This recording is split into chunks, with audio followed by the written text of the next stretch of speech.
Good morning students. Now this is the next video for class 12th chapter 9 financial management, and the topic is fixed and working capital. As we have already studied about in the last video about the capital structure, so now this is time for fixed and working capital. Fixed capital, from the name fixed, what that mean is that fixed capital is something that is fixed, always fixed, that is not fluctuating. Okay तो यहाँ पर हम देखते हैं fix capital का मतलब क्या है. Fixed capital involves allocation of firm's capital to long term asset और project. Managing fixed capital is related to investment decision and it is called as capital budgeting.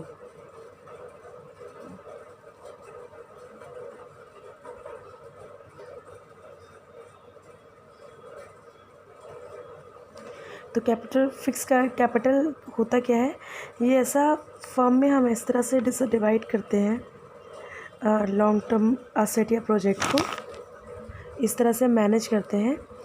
यानी कि फ़िक्स कैपिटल वो होती है जहाँ पर हम अपनी कैपिटल को लॉन्ग टर्म एसेट या प्रोजेक्ट में इन्वेस्ट करते हैं. एलोकेट मतलब होता है यूज़ करना, इन्वेस्ट करना. And managing fix capital is related to manage करना. फ़िक्स कैपिटल को क्या होता है कि आप इन्वेस्ट करिए, यानी कि आपका कहीं ना कहीं पैसा इन्वेस्ट होना चाहिए. तो इसको हम कैपिटल बजटिंग भी कहते हैं. यानी कि इसी को फ़िक्स कैपिटल में ही अगर हम लॉन्ग टर्म इन्वेस्टमेंट कहते हैं तो उसे कहते हैं capital budgeting. The capital budgeting decision effect the growth and profitability of the company. It is obvious कि अगर कंपनी में आप बजटिंग कर रहे हो, यानी डिसीज़न मेकिंग पावर आप कर रहे हो, तो आपको इस चीज़ का ध्यान देना पड़ेगा कि उससे कंपनी को भी इम्पैक्ट पड़ेगा, यानी कंपनी भी उससे बहुत ज़्यादा प्रभावित होगी. अब कंपनी की ग्रोथ और प्रॉफिटेबिलिटी किस पे डिपेंड करती है? फिक्स कैपिटल पे. तो फिक्स कैपिटल क्या है? फिक्स कैपिटल आपको ये बताती है कि आपको किस तरह से, अगर आप पैसे को इन्वेस्ट कर रहे हो लॉन्ग टर्म बेसिस पे, जिसको आप चेंज नहीं कर सकते, तो अगर लॉन्ग टर्म बेसिस पे कर रहे हो तो एक तरह से वो आपका कैपिटल बजटिंग, यानी कि पैसा आपने कंपनी की प्रॉफिटेबिलिटी और ग्रोथ के लिए किसी लंबे समय के लिए लगा दिया. जैसे कि आपने कोई इन्वेस्टमेंट कर दिया 10-15 साल के लिए किसी मशीनरी में, तो machinery is what? Fix capital. और जब आप इन्वेस्ट कर रहे हो तो उसे कहते हैं कैपिटल बजटिंग, यानी आपने एक काफ़ी बड़ा अमाउंट किसी मशीनरी को खरीदने के लिए लगा दिया. अब उस मशीनरी से आपको कम से कम 10-15 साल का रिटर्न्स मिलना चाहिए, तो इसे हम कैपिटल बजटिंग भी कहते हैं, इसे हम फिक्स कैपिटल भी कहते हैं. जब हम बड़े पैमाने पे लगाते हैं तो इसे कहते हैं fix capital. The long term asset bring benefit over a long period and investment in these asset involves huge amount of fund. अब ये लॉन्ग टर्म असेट है कि बेनिफिट लाता है लॉन्ग पीरियड में, यानी कि जैसे कि आपने कहीं इन्वेस्ट किया है तो आपको ये चीज़ तुरंत पता नहीं चलेगी, मगर आप लॉन्ग टर्म बेसिस पे देखते हो तो आपको रिटर्न्स इसमें मिलता रहता है. तो एक तरह से अगर आप किसी असेट पे इन्वेस्ट करते हो तो आप बड़ा इन्वेस्टमेंट करते हो, ह्यूज इन्वेस्टमेंट करते हो.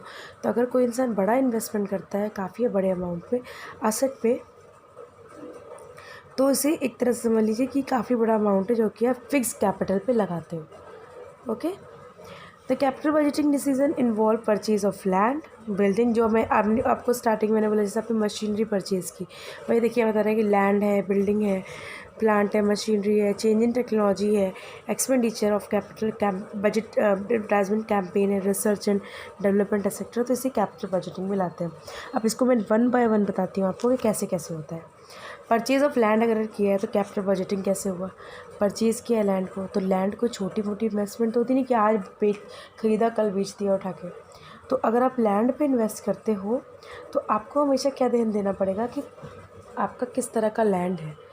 तो अगर आपने अच्छा इन्वेस्टमेंट किया, बड़ा लैंड लिया है तो बड़ा इन्वेस्टमेंट है, तो इन द सेंस आपका रेंट बचेगा, है ना. आपको हर, जैसे आपने कहीं और ऑफिस खोला कहीं पर रेंट पे, तो आपको रेंट बचेगा ना अगर आप लैंड खुद ले लेते हो तो अगर आपने लैंड खुद लिया है तो रेंट आपका बचेगा.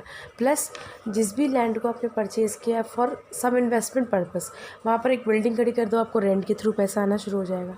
बिज़नेस की बात की जाए, बिज़नेस में तो लॉन्ग टर्म इन्वेस्टमेंट, इसमें कुछ ना कुछ रिटर्न तो आपको मिलेगा ही. रेंट बचेगा, आपके अदर एक्सपेंडिचर्स बचेंगे अगर आपने अपने आप से लैंड परचेज़ कर लिया तो. फिर आते बिल्डिंग. बिल्डिंग कहीं बना दी तो बिल्डिंग अगर आपने रेंट पे चढ़ा दी तो आपको रेंट मिलेगा। ये अपनी बिजनेस के लिए बनाई है तो आपका रेंट बचेगा। फिर आते प्लांट एंड मशीनरी। कोई बड़ा सा आपने प्लांट या मशीनरी पे इन्वेस्ट कर दिया। अगर आप प्लांट और मशीनरी पे इन्वेस्ट करते हो तो एक तरह से आपको लॉन्ग टर्म इन्वेस्टमेंट हो गया। तो लॉन्ग टर्म इन्वेस्टमेंट आपको क्या सिखाता है? यही बताता है लॉन्ग टर्म इन्वेस्टमेंट कि कंपनी को किस तरह से पैसे को मैनेज करना चाहिए या फिर कैसे इन्वेस्ट करना चाहिए। तो अगर आपने लॉन्ग टर्म इन्वेस्टमेंट में किया है तो आपको कुछ ना कुछ रिटर्न मिले। जैसे कि आपकी मशीनरी है वो कुछ ना कुछ आपको आउटपुट तो देगी ही देगी, तभी तो आपने इन्वेस्ट किया है। तो जो आपका प्रोडक्शन है, जो आपका आउटपुट है, उसको सेल करने से जो आपको पैसा मिलता है उससे आप देखिए कितना आपको प्रॉफिट हो रहा है। तो that is also long term investment. फिर आता है change of technology.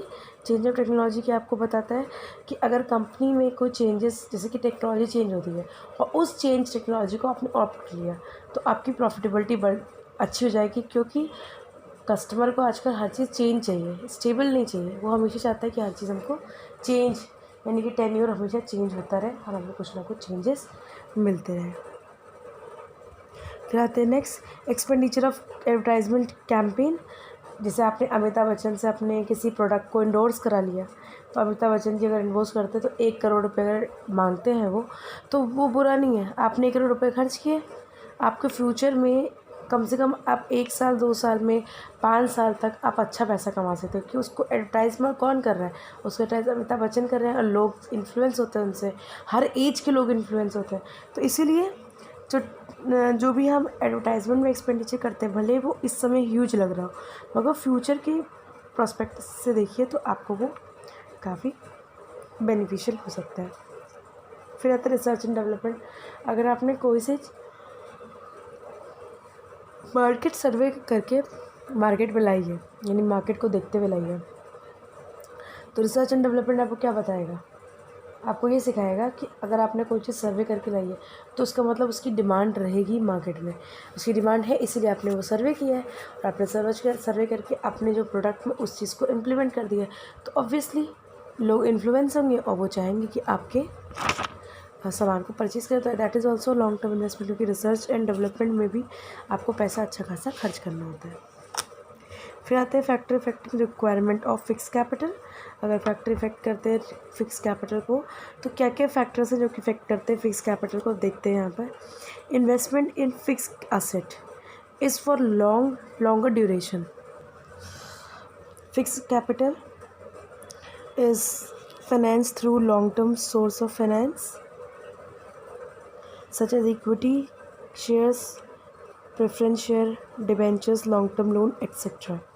The requirement of fixed capital depend upon the various factor which is explained below.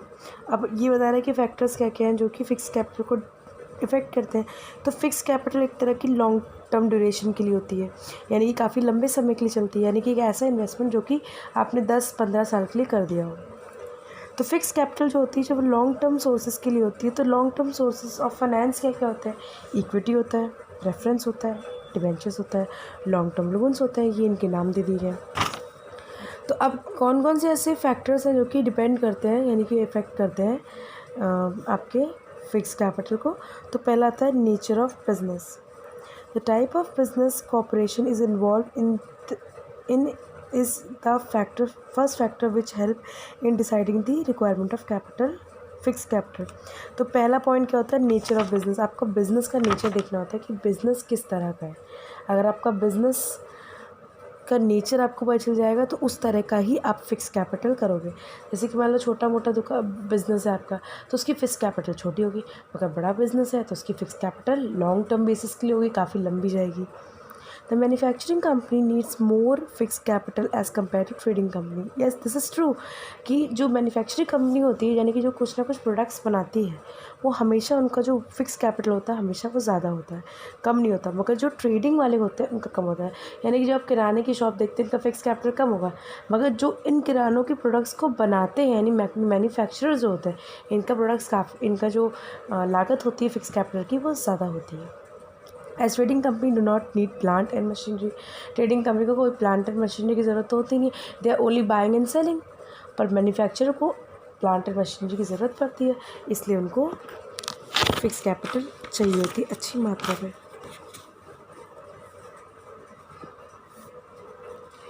फिर देखिए नेक्स्ट पॉइंट दिया हुआ है इसमें, scale of operation, company which are operating at large scale require more fix capital as they need more machinery and other asset, whereas small scale enterprise need less amount of fixed capital। ये भी सच है कि जो जैसे आपका business का जो scale होता है यानी कि जो वर्किंग स्केल होता है उसके बेस पे भी आप डिपेंड करते हैं कि फ़िक्स कैपिटल आपकी कैसी है।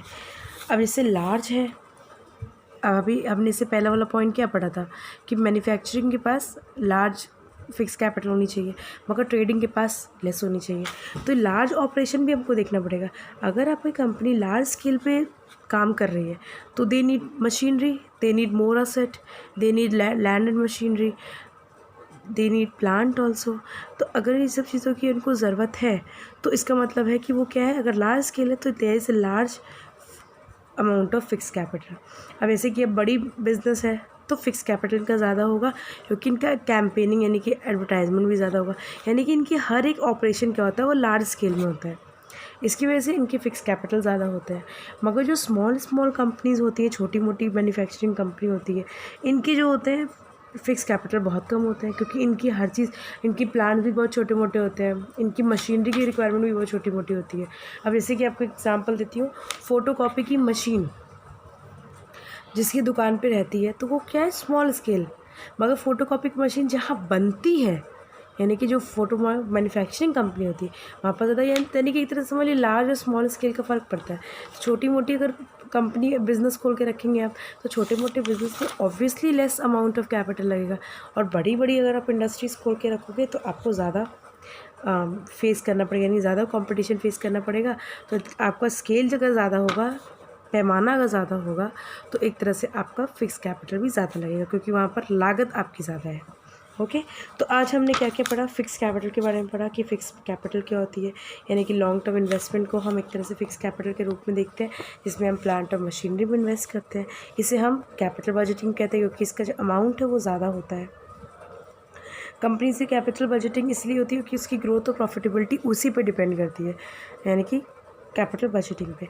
तो कैपिटल बजटिंग में आता क्या क्या है, परचेज़ ऑफ लैंड आता है, बड़े बड़े लैंड और बिल्डिंग आप लेते हो, मशीनरी लेते हो, टेक्नोलॉजी जो चेंजेस उसको अडॉप्ट करते हो, एडवर्टाइजमेंट कैंपेन पे खर्च करते हो, रिसर्च और डेवलपमेंट करते हो। तो एक तरह से ये बहुत बड़े पैमाने पे आप बिज़नेस करते हो।